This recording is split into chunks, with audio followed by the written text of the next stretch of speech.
नमस्कार और आप सबको सरस्वती पूजा और वसंत पंचमी की बहुत बहुत शुभकामनाएं।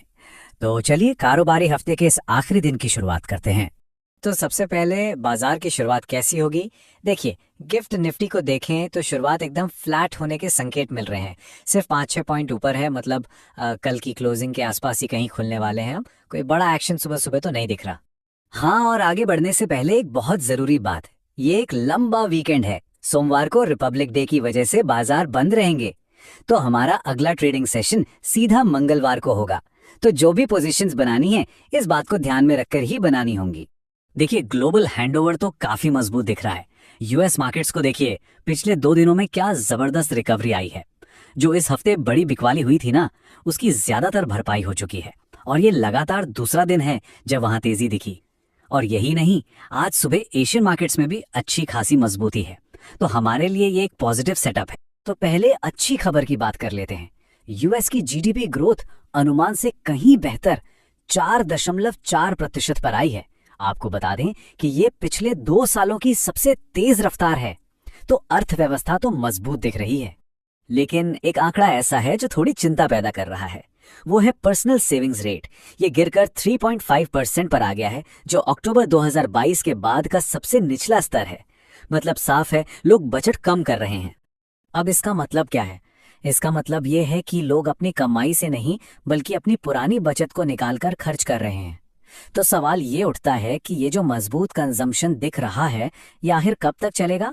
ये एक बहुत बड़ा सवाल है, जिसका जवाब भविष्य में मिलेगा। तो कुल मिलाकर कहानी ये है, एक तरफ तो 4.4% की शानदार जीडीपी ग्रोथ है, महंगाई के आंकड़े भी ठीक ठाक हैं, लेकिन दूसरी तरफ ये जो सेविंग्स रेट गिर रहा है ना, वो इस ग्रोथ की सस्टेनेबिलिटी पर एक सवालिया निशान लगा रहा है। मतलब हमें थोड़ा सतर्क रहने की जरूरत है। नतीजों का एक्शन आज भी जारी रहेगा।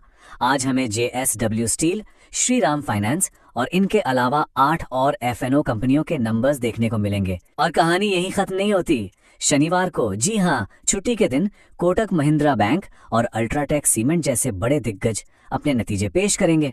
तो सोचिए, इतने सारे बड़े नतीजे वीकेंड पर आ रहे हैं। इसका मतलब क्या हुआ? इसका मतलब ये कि मंगलवार को जब बाजार खुलेगा तो इन सब पर एक साथ रिएक्ट करेगा। तो एक बड़ा रिएक्शन देखने को मिल सकता है, चाहे ऊपर की तरफ हो या नीचे। क्या एक बड़े गैप के लिए तैयार रहना चाहिए? देखना हो। सबसे पहले तो आज बैंक ऑफ जापान की पॉलिसी मीटिंग का फैसला आना है। वैसे तो ब्याज दरों में बदलाव की उम्मीद बिल्कुल नहीं है, लेकिन उनकी कमेंट्री बहुत जरूरी होगी। इसके अलावा जियोपॉलिटिक्स में रूस, यूक्रेन और ग्रीनलैंड यूएस को लेकर जो भी खबरें आ रही हैं, उन पर भी ध्यान रखना होगा। और हाँ, अमेरिका में डोनाल्ड ट्रंप ने अगले फेड चेयर को लेकर कुछ कमेंट्स किए हैं, तो वहां से भी भविष्य में कुछ बाजार को हिलाने वाली खबरें आ सकती हैं। तो चलिए, आज सुबह के लिए 3 सबसे जरूरी बातें फटाफट समेट लेते हैं। पहली, शुरुआत फ्लैट रहने की उम्मीद है। दूसरी, ग्लोबल संकेत मिले जुले हैं। यूएस रिकवरी अच्छी है पर सेविंग्स डेटा चिंताजनक है। और तीसरी और सबसे जरूरी, हमारा पूरा फोकस वीकेंड पर आने वाले नतीजों पर रहेगा, क्योंकि मंगलवार का बाजार उन्हीं से तय होगा।